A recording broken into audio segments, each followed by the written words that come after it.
Assalamualaikum warahmatullahi wabarakatuh. Bismillahi masyaallah la yasukul khaira illallah. Bismillahi masyaallah la yasrifu su'a illallah. Bismillahi masyaallah ma kana min ni'matin faminallah. Bismillahi masyaallah la hawla wa la quwwata illa billahil aliyyil azim.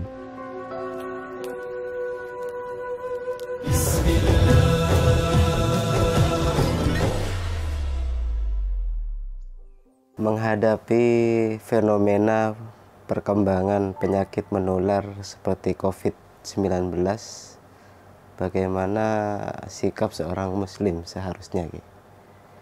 Bismillahirrahmanirrahim. Seorang muslim dengan makna keislamannya memiliki satu keyakinan kepasrahan totalitas kepada Rabbul Alamin, sang pencipta semesta. Makna kepasrahan di sini adalah totalitas mengikuti panduan ajaran kehidupan. Karena agama adalah ajaran kehidupan. Fenomena yang terjadi, pandemi virus corona yang saat ini mewabah, tentunya kita sebagai seorang muslim, bagian dari manusia seluruhnya, memiliki solusi kehidupan. Bahwa berikhtiar adalah ibadah. Namun tidak kalah pentingnya, di ujung dari sebuah proses ikhtiar itu ada tawakal yang juga ibadah. Jika ikhtiar adalah ibadah yang lebih kepada proses zahir, terapi, pengobatan, antisipasi, social distancing dan semacamnya, maka tawakal adalah ibadah hati yang menunjukkan makna dari kata muslim itu sendiri, pasrah. Ini salah satu konsep yang ditawarkan oleh Islam. Bagaimana menyeimbangkan antara ikhtiar dan tawakal itu sendiri? Saya teringat peristiwa ketika seorang yang datang berkunjung sowan kepada baginda Nabi.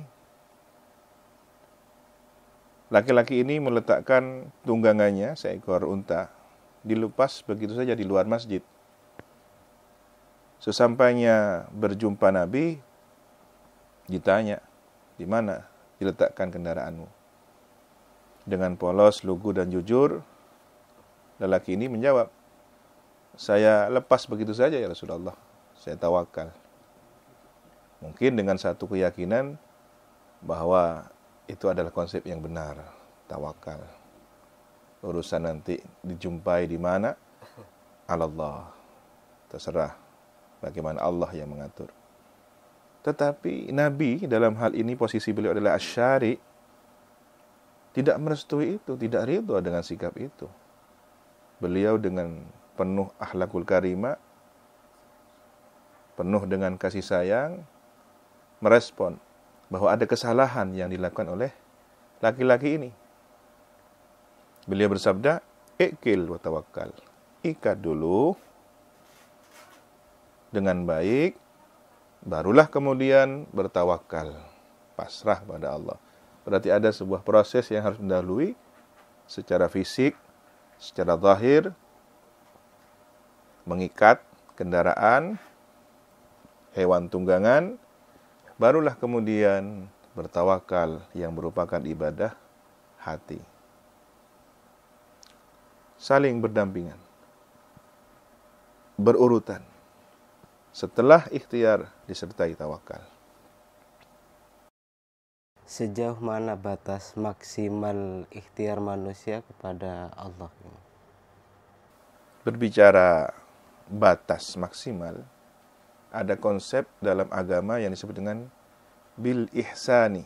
Al-ihsan itu suatu amal perbuatan pada tingkat daya upaya tertinggi manusia. Berbicara tentang batas maksimal relatif per orang. Nabi pernah menegur seorang sahabat yang 3 orang ini berdiskusi bahwa satunya tidak akan pernah menikah seumur hidup, akan beribadah total. Yang satunya lagi akan melakukan kegiatan ini dan semacamnya. Tetapi ketika Nabi mendengar dialog 3 orang sahabat ini, ditegur.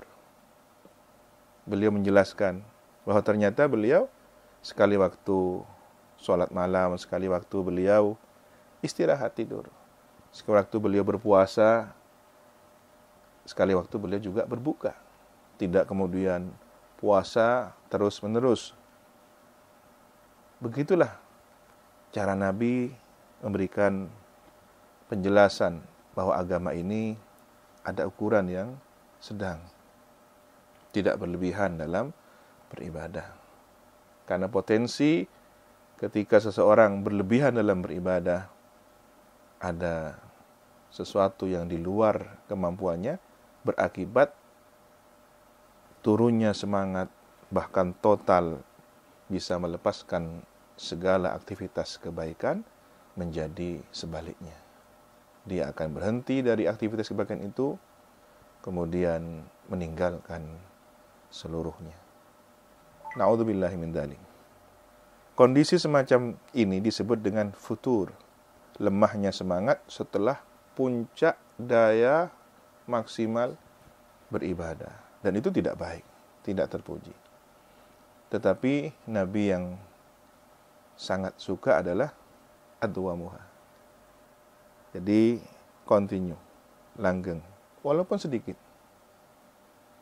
Bukan soal jumlah besar, volumenya yang sangat besar, tetapi kemudian tidak berlangsung lama, tetapi keberlangsungan yang terus-menerus, langgeng, walaupun sedikit.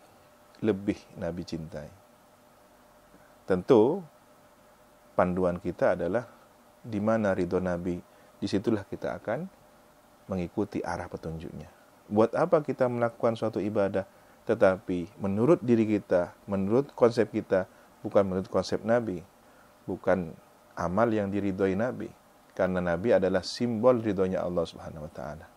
Semoga kita termasuk umat yang ittiba, mengikuti sepenuhnya arahan, petunjuk, ajaran sunnah Nabi, karena di dalam makna ittiba ini ada cinta Allah Subhanahu wa taala. Baik, terima kasih Kiai. Jazakumullah khairan. Barakallahu fikum wa dumtum fi khairin.